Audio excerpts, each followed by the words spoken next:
What's up, everybody? Welcome back to the channel. Today we're diving into a topic that might surprise you, the cold, hard business side of the WNBA. We're going to explore a common theory that some WNBA owners are primarily using their franchises as tax shelters. Now, before we get into the numbers, let me be absolutely clear. This is not a slight against the incredible athletes or the sport itself. I love basketball. The WNBA is a fantastic league. Seriously, watching the Las Vegas Aces right now, some of the most exciting basketball that I've seen in a long time. These women are some of the best athletes in the world. But like any professional sports league, this is also a business. And sometimes the business side gets shady. So what exactly is a tax shelter in this context? Generally speaking, it refers to an investment or financial scheme that reduces or eliminates tax liability. In the world of sports, this often comes down to accounting losses. I'm not trying to bore you, but I am going to briefly explain how this works because it's the key to understanding the whole system. The primary way a sports team owner can use their franchise as a tax shelter is by claiming large deductions on the purchase price of the team. This creates substantial paper losses that can be used to offset taxable income from the owner's other highly profitable businesses. The result? Huge tax savings. Here's the breakdown in 2 simple steps.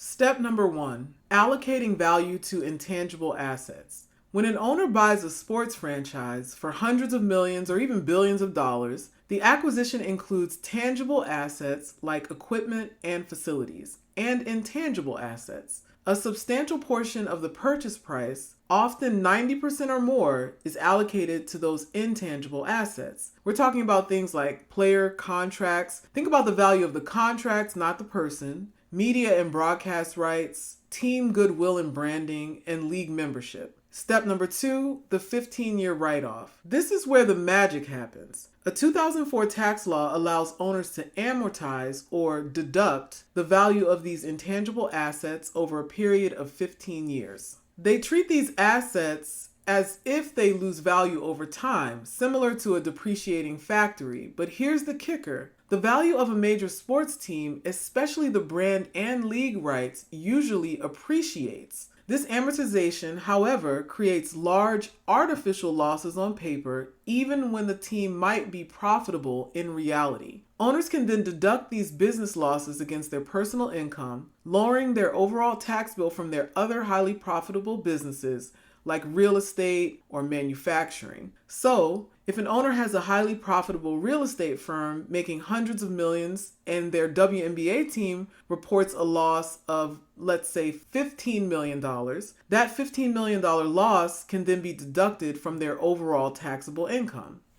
Now, I do want to point out that this is not unique to the WNBA. This strategy is used in every major sports league, but it has a disproportionate impact on the WNBA because of the league's size and relatively low player salaries. They're not relatively low, they are actually very low player salaries. This explains why many owners would be willing to keep a team running even if it's not turning a direct profit year after year. They essentially subsidize a passion project, owning a pro sports team, while getting a fantastic tax break for at least 15 years. But critics argue that this strategy is actually stunting the league's growth. If teams and their owners were truly focused on immediate profitability, wouldn't they invest more in marketing and branding? Better and larger facilities? Look at a team like the Atlanta Dream. They should be playing in an arena where they can sell more seats. They move games when they know they can pack a bigger house, but why isn't that the standard? The league's technology.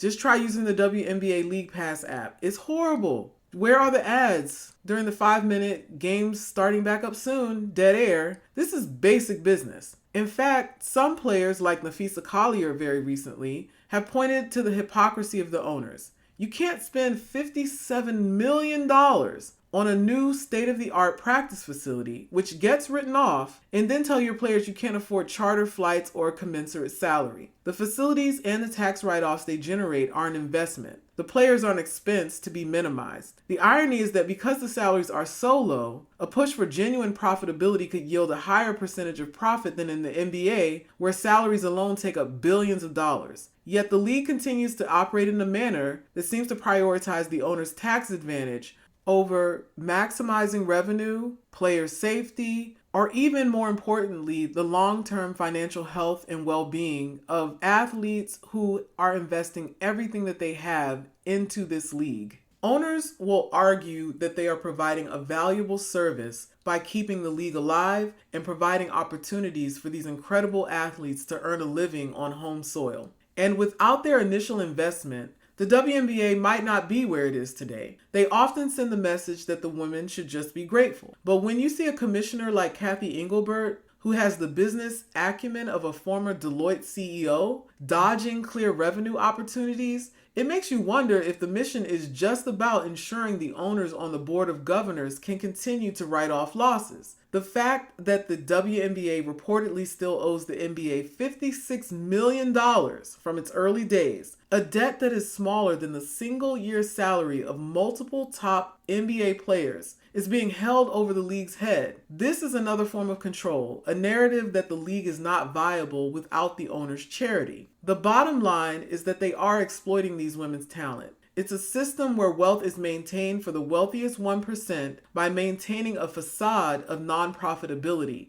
And the most vulnerable, in this case women and largely women of color, are the ones paying the price. We're at a crossroads. The players are more organized and they have more leverage than ever. The fans are showing up. Now it's time to force these owners to be honest about the true financial potential of the league and pay the women a salary commensurate with the revenue they actually generate. What do you think? Am I completely off base that these teams are just tax shelters, or is this the hidden truth